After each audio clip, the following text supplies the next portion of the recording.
Hello, my friend. I have a special invitation for you. I have a new, potent, concentrated group coaching program called Crucible. We begin on April 10th.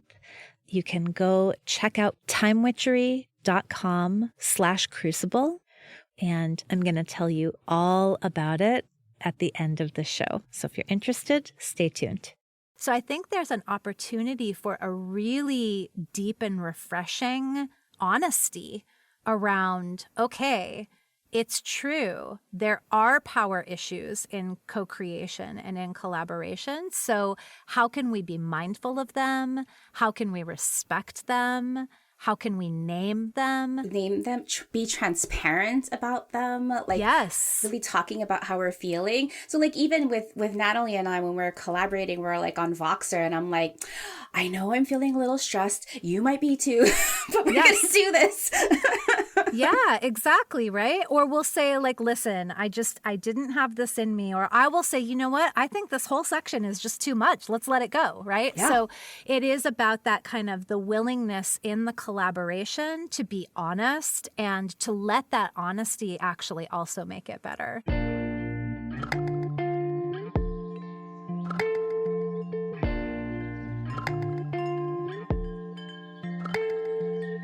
Welcome to Mind Witchery. I'm your host, Natalie Miller, and I'm so glad you're here. Hello, my friend. I have a fun treat for you today. I have my friend, my colleague, my astrologer, my co-creator, Leslie Tagorda here to talk about conjuring co-creativity, because we are in a time where we are all having a big humanity potluck and we are all bringing our signature dish so that we can feast together. So Leslie is here today and we are going to have the most fruitful, witchy, full moon including, co-creativity exploring conversation. Hey, Leslie. Hey, Natalie. This is so exciting. I love the humanity potluck. I just can't wait to taste everybody's dishes because, my Jupiter is so strong in my chart. But, for the listeners out here, what we're doing today is so special because we're actually working together, and this episode will be broadcast on two of our podcasts, The Savvy Luminaries. So all these luminaries welcome, and Natalie's. Yes, and Mind Witchery. So hello, witches. I'm so glad that you get to hear a bit of Leslie's magic and the magic that she and I make together. So part of the reason that we are doing this collaborative episode today is that Leslie and I are deep in a co-creative moment together. I had my socks knocked off when I opened up my Voxer a couple weeks ago. It was only a couple weeks ago, Leslie. A couple of weeks. What are we doing? I know. And Leslie was writing her new moon rituals book for 2022. And she was like, hey, how about we make it new moon and full moon and we write it together? And I, of course, was like, obviously, that sounds incredible. And so Leslie and I are co-authoring a book for 2022 on new and full moon rituals with astro information for each of the new and full moons and guidance for you around how to use them and self-reflection questions, which I love to give you at the new moon, and Leslie loves to give her folks also. Yes. So Leslie, why did you ask me? Why did you want to do this with me? Well, co-creation, collaboration has been on my mind for the last year, the last two. And just as I was writing the book and thinking, gosh, how can I make this easier? How can I make this more impactful? How can I add to this without it feeling overwhelming? And then your beautiful face popped into my head. And I was like, well, this can't just be for entrepreneurs, because entrepreneurs, like, that is a small, I love my entrepreneurs. I am an entrepreneur, but we all need this. And I know that you work with feminist change makers. And, when we're looking at the work that we have both kind of coined with that capital W, that Yes. work that's part of our spiritual journey, part of our path, part of the impact we're here to make on the world, that when we are co-creating, co-evolving with the lunations and the cycle of the moon, I can't just reserve this for entrepreneurs, that I want to bring this to entrepreneurs and change makers. And what better way to get it out further in the world than to co-create with you, Miss Natalie? I love that. And there's two things I want to highlight in there that feel so important to me. One is that expansion of impact, right? Like everyone I think will recognize this in our culture. In the dominant culture, I should say, in the dominant culture, we are taught to go it alone. We are taught the way forward is nose to the grindstone, is climbing the ladder. Who cares if you step on other people on your way up, climb that ladder. It's like almost like a prerequisite to step on people. I know, right? Yeah. It's like, they give you a corner office when you step on your first person. Yeah. Ugh. Yeah. Yeah. So we are taught that it is an individualistic effort, that it is your rugged individualism that makes you succeed and that gives you power, right? So we have this idea that, there are geniuses and they rise above the crowd, or there are, the Elon Musks of the world and they're just Steve Jobs, they're just wonders, and they're so like incredibly smart and or disciplined and or rebellious that they are able to stand out. Or there's these gurus that it's my way, and if you have to follow my path, otherwise nothing else is going to work out for you. Yes, totally, right? It's this idea that, like, in fact, if anyone's ever told you, just let me download my brain into yours, that is rugged individualism right there. It's like when someone thinks that their thoughts are worthy of download to like overwrite your system, that's a yikes with a capital Y. Yeah, red flag, red flag. Red flag, right. So the reality is, of course, that we are all always co-creating.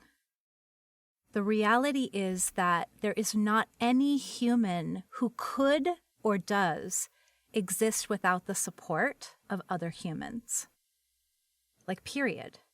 Relationships. Right? And we're taught almost that, if you get enough money, enough success, you'll be able to not need other people. But there is no such thing as not needing other people. We are all in this together. Well, interestingly, as we look down the road for like what's coming for us in 2022 and beyond, at least from an astrological perspective, there are so many indications to co-creation and reciprocal living and coming back to like smaller communities where we are breaking down the boxes of like these old top-down authoritarian systems and bringing in more collaboration, co-creation. There's just like one of the, as we are writing our books that we'll talk about, there's this process of rematriation that I am so excited to bring into this new year. And rematriation does not happen top down. Talk just a little bit about rematriation, will you, Leslie? Because you kind of discovered that and pulled it in, and it is super inspiring. Well, as we were looking through 2022, putting together all of our new moons and our full moons coming up, one of the themes that really comes to fore in Virgo season in around August is this idea of rematriation. And rematriation, I heard it being said in a couple of places on different kind of news sources, but there is an entire website dedicated to rematriation, not repatriation. When we think of repatriation, we might think of, how how would you describe repatriation? That's the word that we're mostly.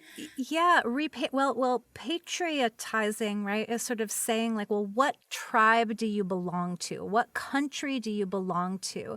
Which land is yours, right? The whole idea is that like, we're humans and we're kind of deciding which is the group of humans that we kind of align with, and then which are the humans that we are against. That's the vibe I get from repatriation. Yeah, and then also on a scientific level, there's this idea of like, how can we bring back, how can we restore the land? And a lot of times when we're bringing like native species back into the land, scientists have called this repatriation.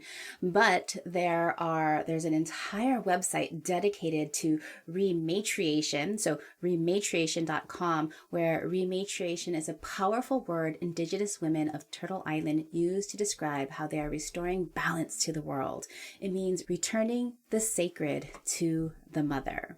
And so again, this is not just like a singular tribe. These are women from many different tribes on Turtle Island, meaning our earth here, coming together and saying, how are we going to be stewards of this land? How are we going to work together to restore? And to me, like this collaboration, this reciprocity, this working in community and circle is really what we are building towards. Mm-hmm. Yeah. And it's less achievement oriented, but it also does afford a bigger, more sustainable impact. And I just want to pause there for a moment because that is hard for our minds to kind of wrap around, right? Achievement, winning, is not the only way to have power and to have impact. We can do that. We can have impact in a more collaborative, co-creative way. And that way is inherently more balanced and sustainable. Can I talk for a second about our actual process of writing the book, Leslie? Please, yes, please do. So when we first started out, we kind of did it like almost like you would do a class project, right? It was like, okay, Leslie's going to do the new moons and then Natalie's going to do the full moons and we'll just make it go. And we each did one. And then I looked at what Leslie wrote and Leslie looked at what I wrote. And what we discovered just in this, because both of us were very open to it, I think, just in that exchange was, you know what? Leslie is really good at the big picture and she's really good at kind of identifying immediately what is the impact of this astrological signature that goes with this new moon. Because she's an astrologer. Of course she's good at that, right? Big picture and teeny tiny details. Exactly, right? And I am really good at wordsmithing and at coming up with these coachy questions because I am an English major and a coach, right? Yes. So what we found is that we could make a way to work together where Leslie can kind of say, here's the bullet points for this moon. And then I can take those bullet points and like weave them into a paragraph, right? A paragraph of poetry, let's just say. But the bigger thing is, y'all, like it's so easy. And it better be because we're like, hello, it's the end of 2021 and we're like, finishing this book, but, which we say with all honesty and humility, but it's like when we work together, it's easier. When you have a potluck, it's easier. It's like, hey, you know what we're missing? Veggies. Could you bring some veggies? Right? Or someone says, I make the most amazing pie. I've got pie. I'm bringing pie. And you just know, oh my gosh, right? Like we get to all have that and not even worry about that part because each individual, so like this is what it is. The individuals are coming together in their individuality, but not with the intention of outshining or outdoing. It's with the intention of making it easier. And better. And better. And better. The whole thing. It's like, how will this whole expand when we're together? Yeah. It was so interesting because first of all, when I was inspired to ask you to write the book with me, I only had these visions of it just being like fantastic. And both of us have all of this mutable energy. So I had this trust and this sense that we were going to find our flow, which we found super quickly. Like immediately. It was wild. Yeah. Now, are we done with the book yet? No. Are we excited and under pressure? All of the things. All of the things, yeah. But what is more important to us, quality or speed? Quality. Quality. We want this to be good. And what is more important to us, something that is in integrity for us, or something that we can like get posted on our websites on December 26th? Like, integrity. Integrity is important. Well, and also the idea of integrity, right, is also thinking about the long term. Even though we haven't even yet finished this book, and I wrote one just for the new moons in 2021, we're already thinking, well, in 2023, when we do this again, we're going to start earlier. Yes, totally. Well, we're in a place of learning and growing. And I think that, you know, because so often when we come together, we're in a place of, and this is just the way that it gets organized for us, right? We're in a place of competition or management, right? Wouldn't you say? I mean, I have a daughter who has a school project right now, and I would like you all to think back to your days of school projects, right? I was just thinking about this actually. She and her group are not being taught how to collaborate. They've been given an assignment. And of course, you know, what is the goal? The goal is to complete it on time with an A. Okay. They're not being taught how to co-create, how to come together. And so, you know, one thing that Leslie and I discovered, because she and I both we have the mutable energy, but also we are collaborators. This is not our first collaboration and it won't be our last, is that there's got to be an honoring of each individual and what each individual is bringing. What's the perspective? What are the strengths? And what are the areas of wobble that they have too? Right? I keep telling my partner, there is no way I would take on a project like this, like a book, because for me, the logistical details would be overwhelming. And meanwhile, Leslie's like, here's our production schedule. And I'm like, whoa, it's amazing, right? It's just beautiful. So that's a wobble for me. It's like, oh my gosh, all these production details and the logistics of it, like that's a wobble for me. But when I'm working with Leslie, she can bring that into our collaboration. And my wobble is I see the big picture, but I see all the teeny tiny little details too. And I can easily overwhelm people with all of the details. And Natalie's like, no, what's the big feeling that we're going to swish here? And she just takes it. It's just like so magical. And I'm really excited about this book that we are co-creating, because I just know that this is going to be the first of many. And, you know, 2-3 years from now, people are going to be like, Natalie, Leslie, when's the next book coming? We need to plan we're working with the lunations, and our businesses and our work are just growing, and this beautiful co-evolution with the moon. Yeah, that's so good. Let's talk about that capital W work for just a sec. Yes, can we do that? Please. So as Leslie and I were talking about, okay, like if it's not entrepreneurship, but it's also not just like change making, like what are we talking about? Are we talking about people's businesses? Are we talking about their careers? And what we came up with is, I think, a more spacious and like open to co-creativity word, which is work with a capital W. By which, well, what do you mean by that, Leslie? I know what I mean by that. What do you mean by that? For me, just because work is so important to me, like I have all this energy in the 6th house, this service to others. I want to make sure that I am serving others, and that's part of my work. And so when I look at work, I'm looking at it from this spiritual perspective, as our work is part of our spiritual journey, as we learn who we are, identity, what we value, what we are are here to be the change in the world. And for me and for my people, it is through their work. Now, not everybody is like this, and I totally True. get that.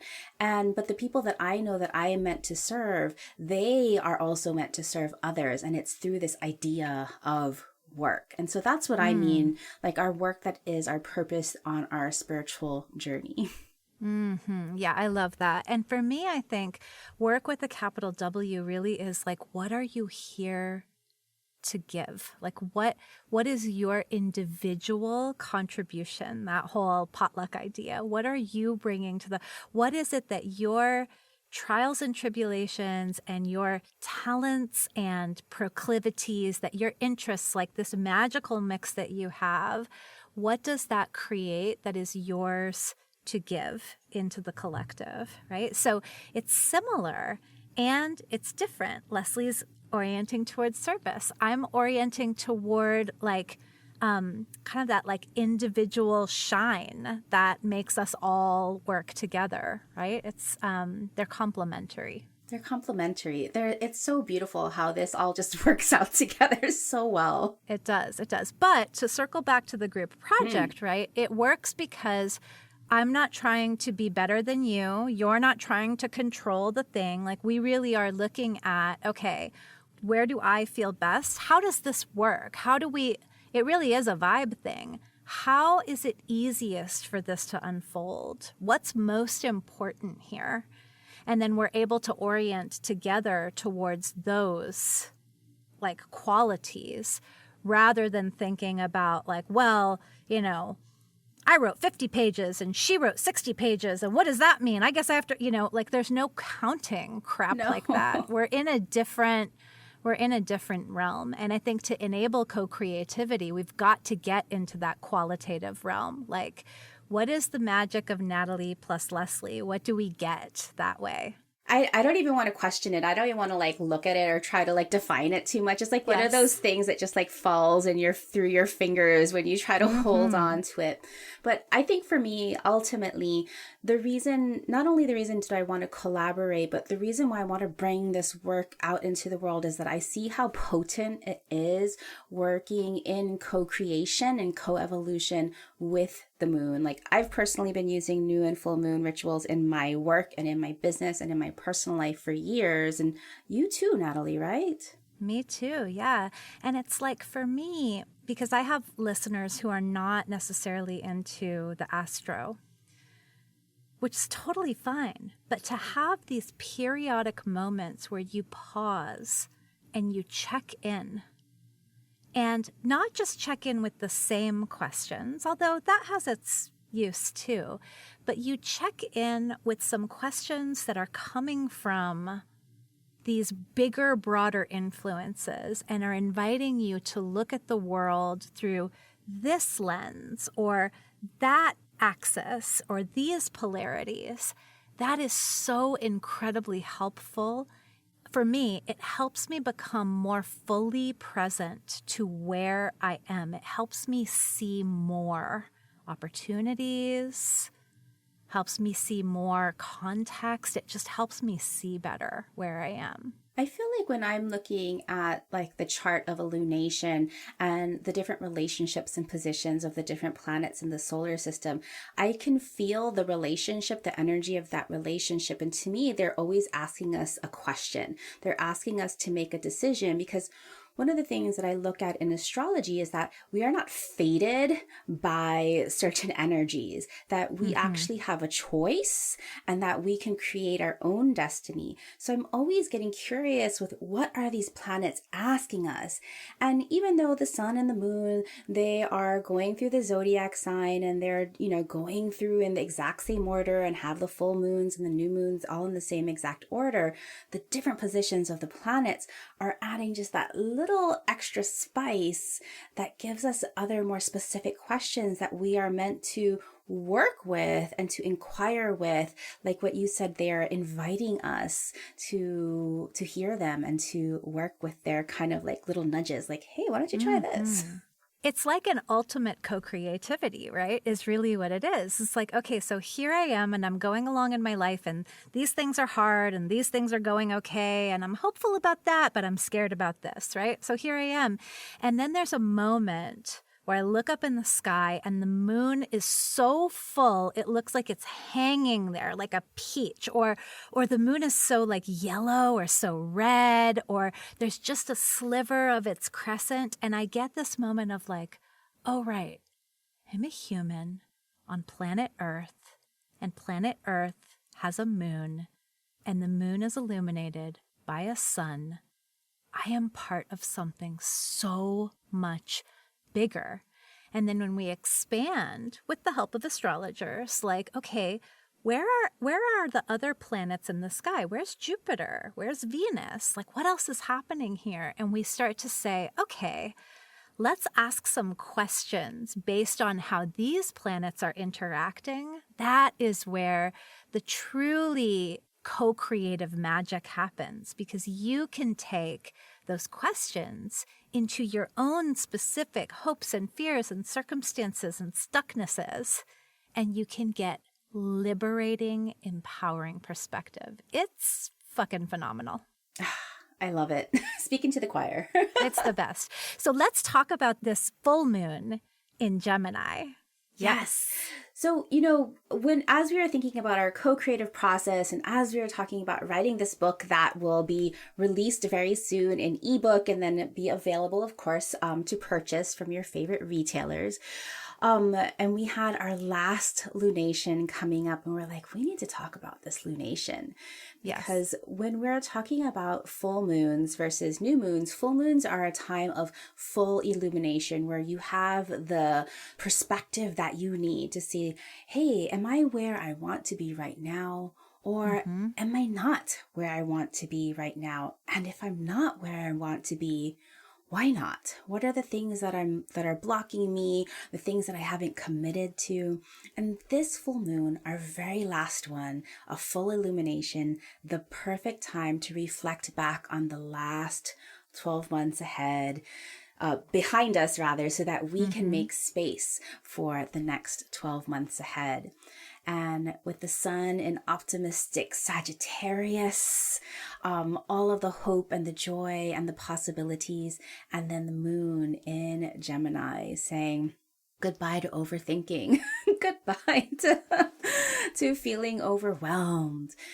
There's so many beautiful things about this full moon that are even triggering specific questions for us to really reassess what we need to let go of and leave in the past of 2021 and what we want to bring forward into 2022. Leslie, that is so, I love that. And also, this is the first full moon in Gemini since before 2020 that has not been an eclipse. So, good one. Right? So this is a place where this Gemini place, wherever it is for you in your chart, has been a place that has been through it. Capital been, capital through, capital it. 2020, 2021, all of the demands on us to be changing so much in response to the pandemic, in response to the extreme flare-up of fascism in our world, right?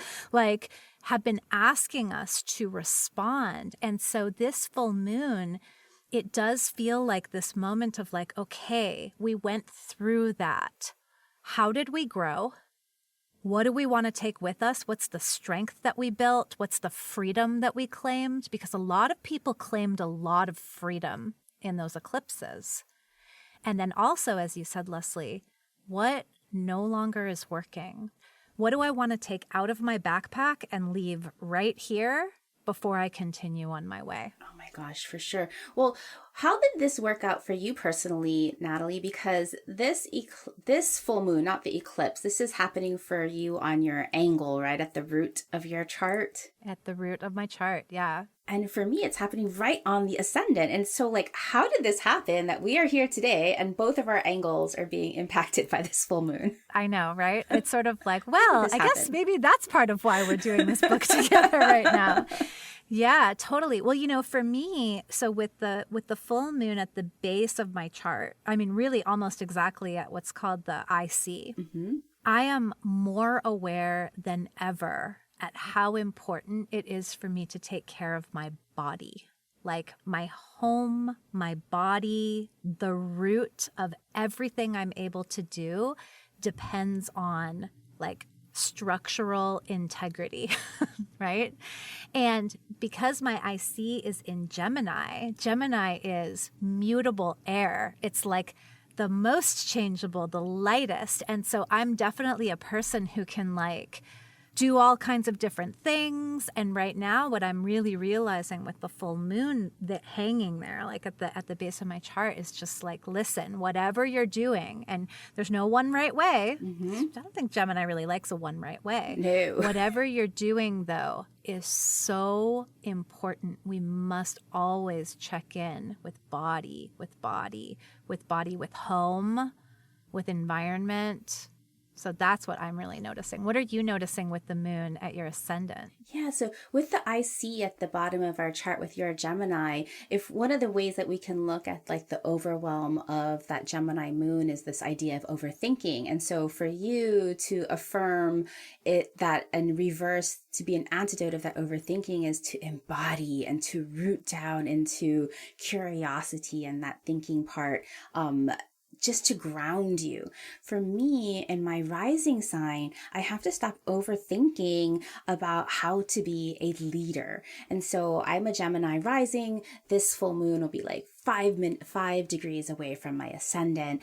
And I'm really looking forward to reflecting back all of the ways I've grown as a collaborative leader. Natalie, one of the things that we didn't share is that we also have our north nodes, our kind of our stretch potential, our soul stretch, both in the 7th house. And this is and 7th house of partnerships. And this is something that I notice all the time in my clients. So many of us have our north nodes in the 7th house. And if you're kind of an astro techie and you know how to find your north node, just check it out. See if it's in your 7th house, because if it's in your 7th house, you're meant to do your best work while you're collaborating. Partnerships. And you're hungry for and fed by collaborations also, right? Like they help you to get inspired and to show up in a bigger way. Yeah. Okay. So let's look at some of the aspects that are happening with this full moon, Leslie, so we can give everyone some of those questions that can come through those aspects. Yes. So there is a Jupiter thing going on. Tell us about it. Well, Jupiter is generally like this buoyant and optimistic, and it's an expansive energy. It loves this feeling of gratitude. It loves diversity. It loves purpose. It loves vision. And as it's trining, the trine is a harmonious aspect, meaning that it has this very, a beautiful sound, a beautiful feel to it. It's very supportive and inflow. And so Jupiter, if you are full of gratitude and hope, I feel like this full moon is going to feel probably like the least amount of stress that we've been feeling in quite a while. Yes. And so remember to keep your energy up so that Jupiter can just really expand on everything. Yeah, I love that. And so a question might be like, when I tune into my body, when I tune into moon, right? When I tune into my body, my relation, it's like my emotional relationships, my emotional wellness. When I tune to that, what have I learned? What have I learned? What helps me grow and nurture and expand? Those are some questions that might be inspired by a harmonious relationship from the one that is optimistic and wisdom and growth oriented. And then the moon, which is changing all the time and is so close and is so related to our bodies and our emotions. Yes. Oh, that sounds so wonderful. So good. All right. And well, what's next, Leslie? Which aspect do you want to talk about next? I want to talk about the full moon that is in a quincunx to the Venus-Pluto conjunction. So a quincunx is kind of more of a spiritual kind of aspect. It's one of what we would call like a minor aspect, but it represents this idea of, There's not really a good way to say it. It's not exactly harmonious. There's always this tension. You can think of like this kind of power play, this kind of master servant kind of power play. Like for any of us who has an assistant or a right-hand man, like I do, in a way, my right-hand man is in service to me. Like he's helping me out a lot. But on the other hand, like I am totally dependent on him. Yes. Right? Well, and also, I don't know about you, but my assistant constantly tells me what to do. Yes. That's actually that's how I get assistance, is I'm told what to do. It's the best. Right. So it's this interesting dynamic, and Venus and Pluto are both in Capricorn, and they're going to be dancing for the next couple of months because Venus is going to be going in her retrograde motion. Venus in Capricorn is about collaborating and partnerships and being connected with other people over the shared goals, over building something for longevity. And so this is so wonderful. I have my natal Venus in Capricorn, and of course, that's why I love creating things together. But with Venus and Pluto together, now these are impactful collaborators. And so this full moon to me is really asking, what has been your relationship with feeling like, can you trust? Can you work? Or are you giving up too much control in your collaborations? And it's just really asking you to get curious and to see your role in that relationship. Mm-hmm. Yeah. I will add that with Pluto there, with Venus, Pluto is the truth teller, in that Pluto is like, wants us to know that we really don't know what the fuck we're doing. I love Pluto for being like, am I a planet? Am I not a planet? Am I the end? Am I not the end? Like, you don't know what you're doing, right? So Pluto challenges that human desire to know and to be sure. And it's always digging for a deeper truth, and it's always asking for transformation. And so there's a piece here too, where it's like with Venus and Pluto together, Venus wants to relate. Venus wants to harmonize. Venus loved the first part of this conversation. It's like, yes, co-creation, right? Pluto was like, oh yeah, let's talk about group projects. Group projects are fucked, right? And they're challenging, and there's power dynamic in there, right? So I think there's an opportunity for a really deep and refreshing honesty around, okay, it's true. There are power issues in co-creation and in collaboration. So how can we be mindful of them? How can we respect them? How can we name them? Be transparent about them. Like, yes, really talking about how we're feeling. So like even with Natalie and I, when we're collaborating, we're like on Voxer, and I'm like, I know I'm feeling a little stressed. You might be too, but we're going to do this. Yeah, exactly. Right. Or we'll say like, listen, I didn't have this in me. Or I will say, you know what? I think this whole section is just too much. Let's let it go. Right. Yeah. So it is about that kind of the willingness in the collaboration to be honest and to let that honesty actually also make it better. So I love that. The last thing I really want to talk about in this full moon that we have, and I forgot to mention, it's on December 18th at the end of the week, 8:36 p.m. Pacific, 11:36 p.m. for everyone in the Eastern time zone, is that with this full moon, we also have Mars and the South Node in Sagittarius just hanging out. And to me, we were talking about this before we hit record, but the South Node, unlike the North Node where we're supposed to stretch into our potential, the South Node is where we're supposed to let go and not get stuck in past patterns. Mars, about being the best, about being the first, about competing, it's all about me. South Node, we're letting that all go because we don't have room for that in 2022. We don't have room for that in 2022. And, oh my gosh, I'm about to make a pop culture reference. For the people that know of this pop culture reference, this is perfect. And for those of you who don't, I'm sorry, but you should watch this show anyway. So Leslie, have you watched Ted Lasso? Not yet. Okay, so in Ted Lasso, everybody who is fans of that show, Jamie Tart is Mars. Jamie Tart is Mars, wants to win at any cost, go get it. Super, super, super competitive. right? Wants to be the best, wants to stand apart. And Mars is there at the South Node, kind of like this happens in the show. Like there's just this, like there's not really a foothold for that right now. And Ted Lasso is the super chatty, gregarious, curious. The full moon in Gemini. The full moon in Gemini, like, is just sort of like, how can we make this work? I don't know. Let's do it together, right? And it's just lighter and it's freer. And it really is like, it is a moment. It is a Ted Lasso moment. So those of you who know the show, you're like, now I understand. And those of you who don't, go watch that because it is like, oh, it's so heart feeding. It's on Apple TV Plus. I'll need to add that to my list, especially since the session. I'm almost done with that, so I need something else to watch. Beautiful. Oh, yes, exactly. It's the antidote to Succession, that's for sure. I need that. That's pretty deep. That's the Venus and Pluto. Probably in the fourth house. Totally. Yes, exactly. That's what's happening there. Okay, good. So that's a fun co-creation too. All right, everybody. Well, thank you so much for joining us for this celebration of co-creation. I hope that I kind of invite you, take away for your own self what you noticed about the way that we co-created this episode today, right? Like that's the other thing is we love to show up and to teach and to give, but we want you to know that like you are teaching yourself. You're taking this and you're making meaning out of it. Like we really are all in this together. It's so beautiful.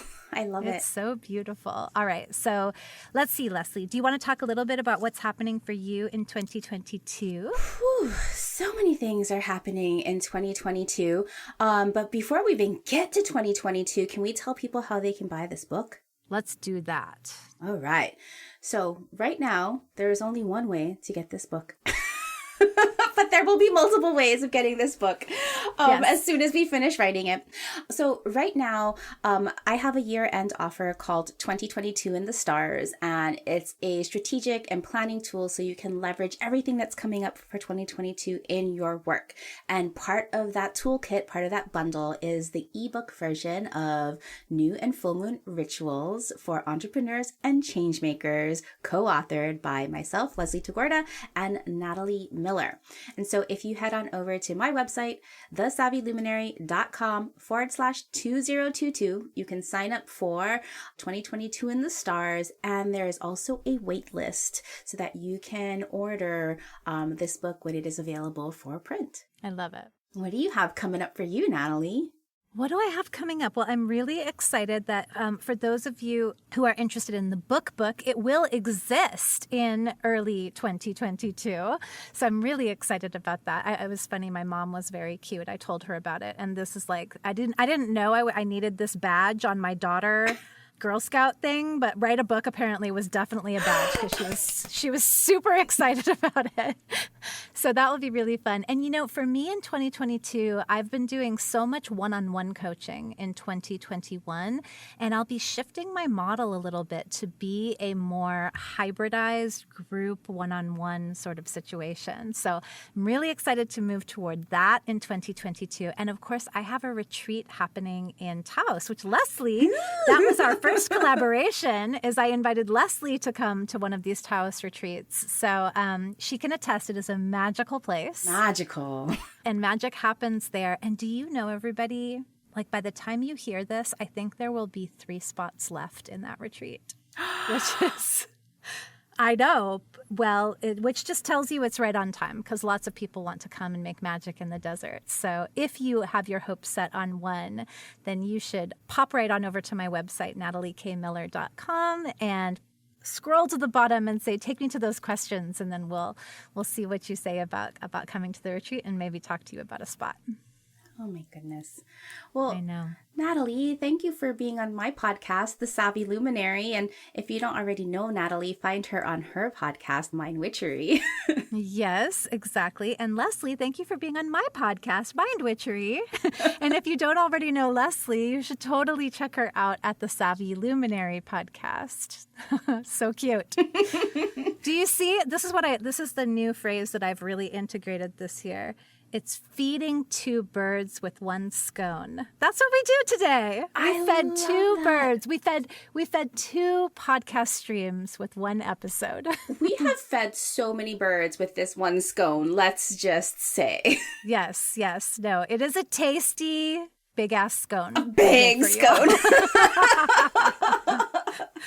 All right, everyone. Take good care of yourselves, please, through these always weird last weeks of December. They are intense, but they're spacious. They're definitely a little disrupted for everyone just because we humans do kind of collectively inject some schedule mishap or schedule space, I guess, into the end of the year. Some of us have holidays and some of us don't, and some of us love it and some of us really don't. And so however you find yourself here at the end of 2021, whether you are excited and ready to jump into the new year or whether you need to like lie down and watch that whole Ted Lasso show, right? Whatever it is that you need to do, I hope you will treat yourself with such kindness and to trust that your best contribution comes from your nurtured and fed self. And luminaries and witches, with this full moon, I hope that you are able to illuminate all of the ways that you have inspired others and how you've received inspiration over this last year. Mm-hmm. Yay! All right. Thank you, Leslie. Thank you, Natalie.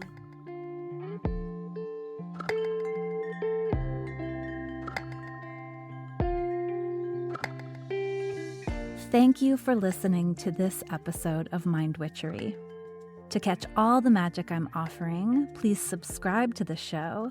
Or if you want a little bit of weekly witchiness in your inbox, sign up for my Sunday letter at mindwitchery.com. If today's episode made you think of a friend or loved one, your sister, your neighbor, please tell them about it. We need more magic makers in this troubled world. Like all good things, this podcast is co-created by stellar people. Our music is by fabulous DJ, artist, and producer Shammy D. Our gorgeous art is by the sorcerers at New Moon Creative. Mind Witchery is produced in conjunction with Particulate Media, K.O. Myers, executive producer. And I am Natalie Miller. Till next time. Hello. As promised, here is a little bit of info about my new group coaching program called Crucible. You know what a crucible is. A crucible is a container in which transformation occurs. It's a strong container, basically like where you melt down metals so that you can make new things. You can make alloys. And my program is called Crucible because it is designed to give you a space where you can summon the courage, the inspiration, the momentum that you need to finally take action on, to finally manifest that thing that you have been wanting to do. And what is that thing? I don't know. That thing might be a new offer if you are an entrepreneur. That thing might be the idea for the book that's been swirling around in your head. It might be an outline for that book. It might be a whole short story. That thing might be a job description for the assistant that you've been wanting to hire. That thing might be your own podcast. Whatever that thing is that you keep thinking, someday I'd really love to make this happen. Crucible says, let's do it now and let's do it together. So Crucible offers 7 weeks of group coaching. Crucible offers insight into how it is exactly that I take an idea and make it real. Right? Now, this is not about me kind of imposing my method onto you, but it is about sparking your own creativity and insisting on a self-honoring way of creating. Yeah? Crucible is about community with other people who are also making it happen. And I cannot even begin to put into words how valuable that is. How much of a difference it makes to be surrounded by other people who are expanding and growing into what's next. Crucible is in large measure about helping you to claim the time and energy that you need to create what's next. And so we'll use my anti-planner, Time Witchery, to do that. We will use co-working sessions that are hosted by Flow Club. I'm very excited about that part in particular. So Crucible is not assuming that you have the willpower and courage and time and energy to make this thing happen. In fact, Crucible says, oh yeah, let's give you a place to generate that, to generate all that you need in order to manifest what it is that you want next. So you are invited. You can go check out Crucible at timewitchery.com/crucible. We begin on April 10th. We go through April and most of May. And then we get to take off for the summer, having finally taken action on that thing that you've been toying with, flirting with, wondering about, dreaming about for so long. So again, more details at timewitchery.com/crucible. I super hope you will meet me inside.